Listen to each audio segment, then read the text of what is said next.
Joining me now to discuss this controversial offer, Jeff Cass, Rocky Mountain News reporter who's also writing a book about Columbine. What are the things that came out, Jeff Cass, that suggest negligence on their part? Well, there were writings that were found by the kids. There were possibly bombs. When Columbine hit, I was a part-time reporter in Denver at the Rocky Mountain News and stringing for a number of national publications. This might not be a big story, I thought, but I double-checked the local news. The wall-to-wall local coverage made clear that a full-blown school shooting had come to a Denver suburb. As the crowds filtered out of Columbine in the following months, one fundamental question, which became the genesis for this book, remained. That was why school shootings seemed to suddenly be occurring across the country with greater frequency.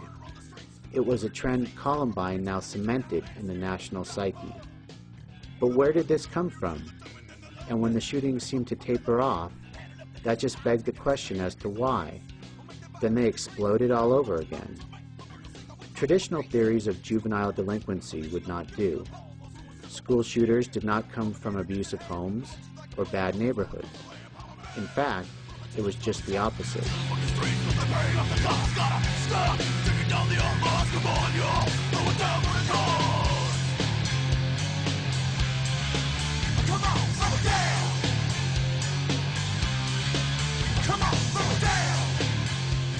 Joining us from our Denver bureau is Jeff Cass, the reporter for the Denver Rocky Mountain News. You have uncovered information that many believe could have saved lives. What was the most startling find you made? Well, it was probably a draft affidavit, which is basically a piece of paper that you would bring before a judge. The judge signs off, and you have a search warrant.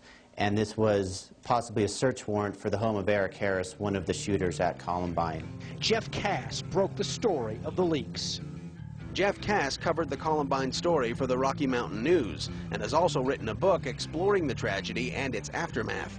He says one of the biggest changes in campus life is the increased presence of counselors and supervisors. These are unarmed officials. An editor once called me pathologically optimistic. I think it's a good trait. And armed with it, I believed that if I got to the right people, read the right stories, and uncovered the right documents, I could find the right answers. And now, in the end, I hope I got some of them.